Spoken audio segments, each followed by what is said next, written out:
Bebasnya puluhan napi koruptor secara bersamaan menuai kecurigaan publik. Terlebih dari nama-nama napi koruptor yang bebas merupakan napi koruptor yang merugikan negara mencapai miliaran hingga triliunan.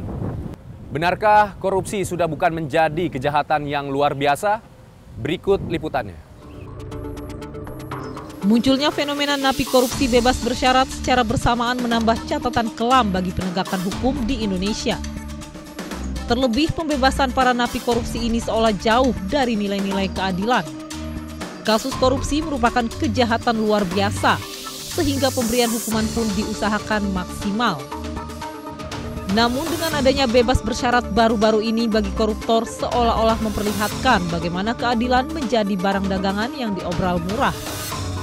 Lihat saja bagaimana ex-jaksa Pinangki Sirna Malasari yang merugikan negara 5,2 miliar rupiah. Terlebih dirinya merupakan jaksa yang seharusnya menjunjung tinggi nilai-nilai hukum dan keadilan, justru memperoleh hukuman ringan. Dalam kasus Pinangki aja sederhana, dia dapat 4 tahun. Kok tiba-tiba baru 2 tahun sudah bebas bersyarat?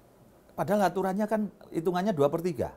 Kenapa? Ternyata dia dapat remisi sebelumnya yang dikira kalau dihitung 1 tahun.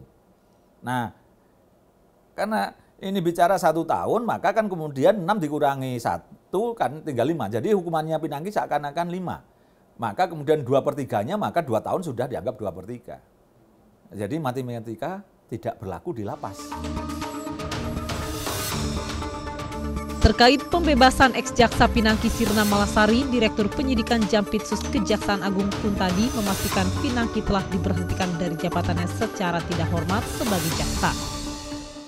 Kalau kita mengacu pada Undang-Undang ASN ya, Undang-Undang Nomor 5 Tahun 2014, Pasal 87, secara teknis kalau seorang ASN berdasarkan putusan pengadilan yang telah berkekuatan hukum tetap, terbukti melakukan kejahatan jabatan atau terkait dengan jabatannya, yang bersangkutan diberhentikan secara tidak hormat.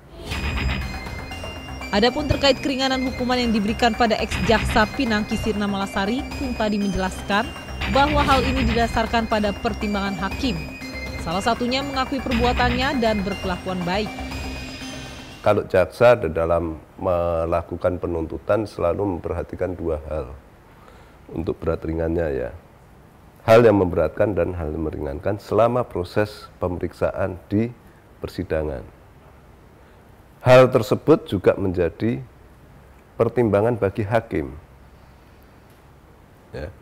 Karena pada prinsipnya sepanjang yang bersangkutan mengakui perbuatannya, tidak berbelit-belit dan tidak akan mengulang perbuatannya, memang itu secara teknis wajib dipertimbangkan dalam penjatuhan hukuman.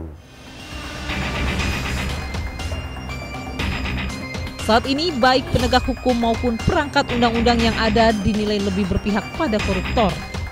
Maka tak heran jika tren meringankan hukuman para koruptor sering terjadi. Semua sudah bersepakat ya, berembuk semacam begitu ya untuk kepentingan para koruptor, karena mau tidak mau kita melihat koruptor itu diistimewakan dan bukan tidak mungkin ya mereka itu termasuk di ruang-ruang yang akan bisa menjadi koruptor. Jadi meringankan hukuman saat ini kepada koruptor bukan berarti untuk orang lain, tetapi bisa berpotensi untuk diri mereka juga sendiri. Ya undang-undang, ya PP-nya, jadi aturan hukumnya yang dipermainkan ya. Termasuk upaya putusan-putusan peradilan untuk meringankan itu. Jadi hukumnya yang sedang dipermainkan sekarang. Apa yang terjadi dalam dunia penegakan hukum saat ini dinilai sebagai kemunduran supremasi hukum di Indonesia. Seluruh pihak terkait sepertinya sudah kehilangan nyali untuk berperang melawan korupsi. Nah ini menurut saya yang jadi persoalan, dan ini kan sudah kelihatan ya di muka publik, dan publik kalau kemudian menilai dari jaksanya sendiri tidak serius untuk menangani itu ya ya kita sedang melihat sebuah fenomena gitu ya, fenomena bagaimana kinerja penegak hukum, bagaimana soal hukum di Indonesia seperti ini gitu. Jadi ini merasanya sih jadi catatan besar buat Indonesia ke depan, agar kembali ke semangat reformasi lah menurut saya. Bagaimana kita menegakkan hukum, bahwa korupsi itu menjadi salah satu kejahatan luar biasa yang harus kita berantas. Pencabutan PP 99 tahun 2012 dianggap sebagai pemicu bebasnya para napi korupsi secara serentak. Lantas mengapa aturan pemberian remisi koruptor tidak lagi diperketat?